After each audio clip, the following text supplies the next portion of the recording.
यह बताना चाहता हूं कि 2005 में सूचना का अधिकार कानून लाया गया भ्रष्टाचार को मिटाने के लिए। और चूँकि सरकार चलती है जनता की गाढ़ी कमाई से, तो एक एक पाई पाई का हिसाब लेने के लिए सूचना का अधिकार का उपयोग होना था।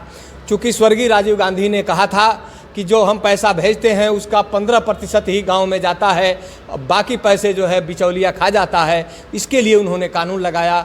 और ये बैठक है कि सूचना के अधिकार कानून पर ही खतरा है और इसको कैसे बचाया जाए, आज यह चिंता का विषय है। इसी के लिए हम लोग सरकार से मांग करते हैं कि सूचना के अधिकार कानून को पुरजोर रूप से लागू किया जाए। चाहे राज्य सूचना आयोग हो, चाहे जिला स्तर हो, इसके लागू नहीं होने से भ्रष्टाचार बढ़ रहा है और बढ़ता हुआ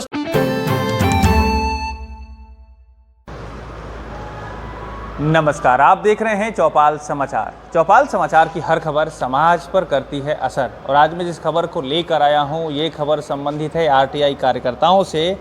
आज मुजफ्फरपुर में यहाँ पर एक मीटिंग हुई है सूचना अधिकार जो कार्यकर्ता संघ मुजफ्फरपुर है उनके माध्यम से। और यहाँ पर कई जिलों से, ये तो मुजफ्फरपुर जिला के साथ साथ कई जिलों से सूचना अधिकार कार्यकर्ता यहाँ पर आए हैं। और इन लोगों ने जिस विषय पर बात की है, जिस तरह से इन्होंने आगे की समस्या या आने वाले जो समाधान को लेकर बात की है, आज हम उसी से आपको रूबरू कराएंगे। और ध्यान रखिएगा, सूचना अधिकार अधिनियम बहुत ही बेहतर है, 2005 में आया था और इसके बाद एक अजीब क्रांति आई सूचनाओं को लेकर। आप जो भी ऐसे सूचना जो संधारित हैं या जो भी सूचनाएं आप प्राप्त करना चाहते हैं, आप ले सकते हैं। और ये बहुत ही बेहतर कानून था। आज क्या समस्याओं से जूझ रहे हैं या क्या आगे होने वाला है, इस पर बात होगी। बहुत बहुत स्वागत है रजी हसन जी। जी नमस्कार सभी दर्शकों को भी और आपको भी नमस्कार। आज जो यहाँ पर बैठक हुई आपकी सूचना अधिकार कार्यकर्ता की जो बैठक हुई है और खासकर आरटीआई कानून को बचाने को लेकर, तो क्या ये मुद्दा है आज? बचाने के मुद्दा ये है कि सूचना अधिकार अधिनियम में सूचना कार्यालय बना हुआ है, जो हाँ सभी कार्यालय से धारा 25 के तहत पत्र क 6 के पूरी रिपोर्ट लेकर सालाना राज्य सूचना आयोग में जो वर्षों से नहीं लिया जा रहा है, तो उस पर हम लोग विचार किया है।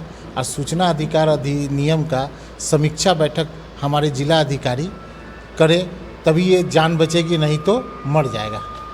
जी, तो अभी जैसे आप तो बहुत दिनों से सूचना के अधिकार का प्रयोग करते हैं, तो इसमें जो 25 जो बताया आपने जो कानून, उसके अलावा क्या कुछ मामले हैं? जो मामला ये है कि बहुत से सूचना कार्यकर्ता को धमकी दी जाती है, ये झूठे केस में फंसा दिया जाता है या मार भी हो रही है।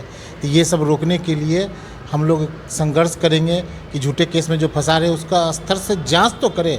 जो सबसे बड़े आरटीआई एक्टिविस्ट के और सामाजिक कार्यकर्ता के दुश्मन पुलिस वाले हैं, क्योंकि वही सबसे ज़्यादा फंसाते हैं। कुछ में रहो नहीं, लेकिन कहीं ना कहीं से उठा के फंसा देना है। जी देखिए, सबसे पहली बात उन्होंने बताई कि कानून का जो उसका पालन है वो प्रॉपर तरीके से नहीं किया जा रहा है। और साथ ही साथ जो उसका जो उपयोग करते हैं या जिस तरह भ्रष्टाचार से लोग लड़ाई लड़ते हैं, तो उनको फंसाया भी जाता है। और इस तरह जैसे कि रजी हसन जी ने बताई ना, हर लोग जो यहाँ पर बैठे हैं सभी लोग सूचना अधिकारी कार्यकर्ता हैं और अपने अपने एक्सपीरियंस को यहाँ पर शेयर कर रहे हैं। आप क्या कहना चाहेंगे? सूचना अधिकार कानून जो है उसको लेकर आप क्या कहेंगे? सूचना अधिकार, पहले तो मैं आपके चैनल को और इस आपके चैनल के माध्यम से पूरे बिहार के लोगों को मैं प्रणाम करता हूं। और यह बताना चाहता हूं कि 2005 में सूचना का अधिकार कानून लाया गया भ्रष्टाचार को मिटाने के लिए। और चूँकि सरकार चलती है जनता की गाढ़ी कमाई से, तो एक एक पाई पाई का हिसाब लेने के लिए सूचना का अधिकार का उपयोग होना था। चूँकि स्वर्गीय राजीव गांधी ने कहा था कि जो हम पैसा भेजते हैं उसका 15% ही गांव में जाता है, बाकी पैसे जो है बिचौलिया खा जाता है। इसके लिए उन्होंने कानून लगाया और उस कानून को पूरा करने के लिए हम लोग, पूरे देश के लोग, हर प्रदेश के लोग, जिला और गांव स्तर के आरटीआई एक्टिविस्ट हम लोग लगे हुए थे। और इस काम में हम लोग इस कानून को लागू कराने में अपनी पूरी ताकत झोंके हुए हैं। अब कहानी यहाँ फंसती है कि सूचना के अधिकार अधिनियम 25 के अंतर्गत जिले में जिलाधिकारी महोदय को पूरे जिले के सभी विभागों के सूचना जो मांगी गई है सूचना और प्रथम अपील की गई है, उसकी समीक्षा करके राज्य सूचना आयोग को अवगत कराना है। इससे नहीं करने से लोक सूचना अधिकारी और प्रथम अपीली पदाधिकारी सूचना नहीं दे रहे हैं। इससे अनावश्यक रूप से हम लोगों को प्रताड़ित होना पड़ता है। दूसरा, जो प्रभावित पक्ष है वो हम लोगों को तरह तरह की धमकी देता है, हमला करता है और पुलिस को मिला के फर्जी मुकदमे में फंसाता है।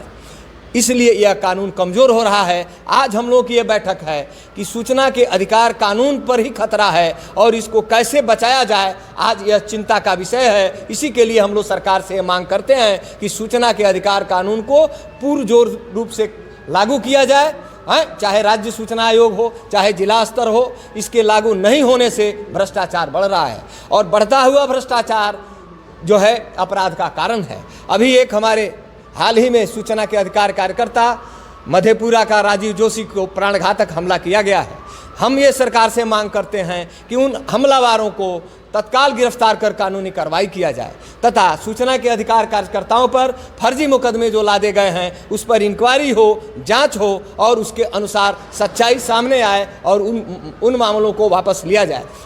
बिहार सरकार सामान्य प्रशासन ने एक लेटर जारी किया है, उस लेटर को भी मैं आपको दे सकता हूँ।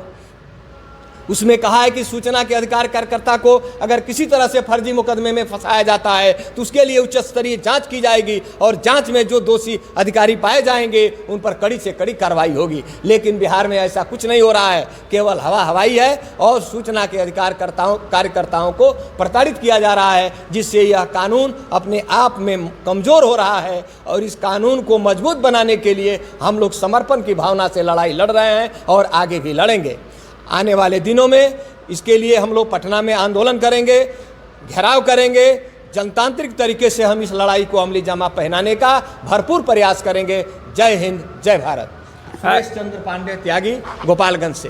जी, आप सुरेश जी ये बात भी आप बताइए, जो सूचना अधिकार जो कानून है इसमें जनता बहुत जागरूक नहीं हो पा रही है। कार्यकर्ता तो कुछ लोग काम कर रहे हैं लेकिन जनता नहीं जागरूक है। जनता को क्या कहिएगा, उसको क्या नुकसान हो रहा है इस कानून के अगर नहीं लागू पर? देखिए, इसमें सबसे बड़ी बात है कि जनता मास लेवल पर जनता अशिक्षित है और जागरूक नहीं है, एक कारण यह है। दूसरा, जातिवाद, क्षेत्रवाद, संप्रदायवाद, धर्मवाद में जनता को हमारे राजनीतिक दलों ने बांट दिया है और चाहे जिस दल की सरकार होती है उसके कुछ लोग फॉलोअर होते हैं, कुछ ठेकेदार होते हैं, कुछ गुंडे और बदमाश होते हैं। वो लोग आम लोगों तो दहशत पैदा कर दिए हैं। कोई आम आदमी जो है इस मुद्दे को उठाने के लिए तैयार नहीं है। और मैं एक बात आपको साफ करना चाहता हूँ, भ्रष्टाचार के खिलाफ जो कानून का जानकार है और जो ईमानदार है वही लड़ सकता है। बेईमान आदमी और मूर्ख आदमी या कानून का जानकार नहीं है वो भ्रष्टाचार के खिलाफ नहीं लड़ सकता है। यही मेन कारण है।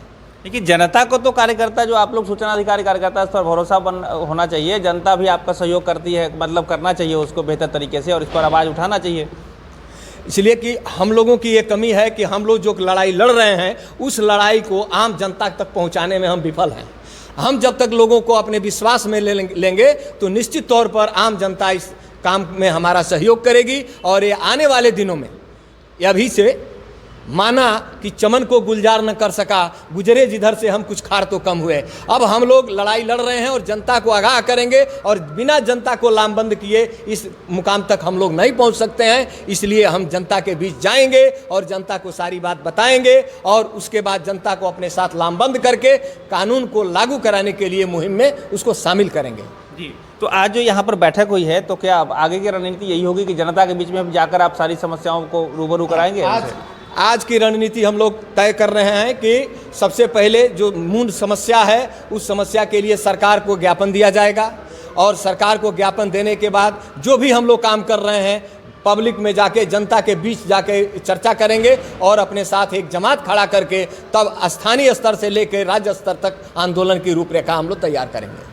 जी, तो देखिए ये जो यहाँ पर अभी बैठक हुई है ना, इसमें सूचना अधिकार कानून जो है इसको जो कमज़ोर करने का जो तरह तरह का हथकंडा अपनाया गया है या जिस तरह की समस्या सामने आई है या जो कार्यकर्ताओं पर जिस तरह फंसाने की बात है, तो उन सारे मुद्दों पर यहाँ पर चर्चा हुई है। और क्योंकि बहुत सारे यहाँ पर कार्यकर्ता हैं, सब लोगों की अपनी अपनी बातें हैं, तो हम आपको उन लोगों से भी रूबरू कराएंगे। लेकिन इस वीडियो को यहाँ तक रहने देते हैं। अगले वीडियो में हम फिर अब लोगों के हर एक व्यक्ति जो यहाँ पर आए हैं उन सबको हम जो भी उनके मुद्दे हैं उनको लेकर अभी आते हैं। लेकिन आज की यहाँ पर एक बेहतर बैठक हुई है और इस बैठक के माध्यम से आप समझ लीजिए कि दंगल शुरू हो गया है। आखिरी में क्या कहना चाहिएगा आप यहाँ के जो अब खासकर अधिकारी पदाधिकारी हैं जो इस कानून को कमज़ोर करने में लगे हैं, उनको आप क्या कहना चाहेंगे? कहना यही चाहेंगे कि लोकतंत्र है, लोकतंत्र में जनता ही मालिक होती है। तो जो जनता के लिए योजना या उसका काम करने का है तो वो तो आपको करना ही पड़ेगा, आज नहीं तो कल। इसलिए आरटीआई से जब नहीं होता है तब पब्लिक मांगता है, न कि आपको तंग करने के लिए मांगता है। वो सिर्फ आरटीआई इसलिए मांगता है कि उसका काम हो जाए। आरटीआई का मकसद यही है कि काम होना, या कोई काम नहीं हुआ है उसको करवा दिया जाए। बस यही कहना चाहेंगे कि हम लोग के आवेदन पर काम कर दे तो हम लोग आरटीआई करेंगे नहीं, मकसद यही है। चलिए, तो ये बात जो इन्होंने कही है, ध्यान रखिएगा। जो अधिकारी पदाधिकारी है ना, जो कार्यकर्ता आप देख ही रहे हैं ना, हर लोग यहाँ पर लड़ने वाले भिड़ने वाले लोग हैं। और जिस तरह से इन्होंने अब रणनीति तैयार की है, आने वाला समय बहुत ही कठिन होगा, खासकर भ्रष्टाचारियों के लिए। ये मैं आपको कहना चाहता हूँ। चौपाल समाचार हर समय समाज की बेहतरी को दिखाता है। आप भी अपने स्तर पर यदि कुछ बेहतर कर रहे हैं हमें बताइए, हम आपके बीच भी आएंगे और देश दुनिया तक आपकी बात को पहुँचाने का प्रयास करेंगे। तो आज के लिए बस इतना ही। सभी लोगों का धन्यवाद। धन्यवाद आपका भी। हम इस चैनल के माध्यम से हम सब लोगों का धन्यवाद ज्ञापित करते हैं। धन्यवाद। दर्शकों का भी धन्यवाद। ऐसी खबर लेकर हम आते रहते हैं, इसलिए आप चौपाल समाचार से नहीं जुड़े हैं, जुड़ जाइए। चैनल सब्सक्राइब जरूर कर लीजिएगा, फेसबुक पेज इंस्टाग्राम को फॉलो कर लीजिए और हम सब मिलकर बेहतर समाज बना रहे। कमेंट के रूप में सहयोग दीजिएगा। बहुत बहुत धन्यवाद।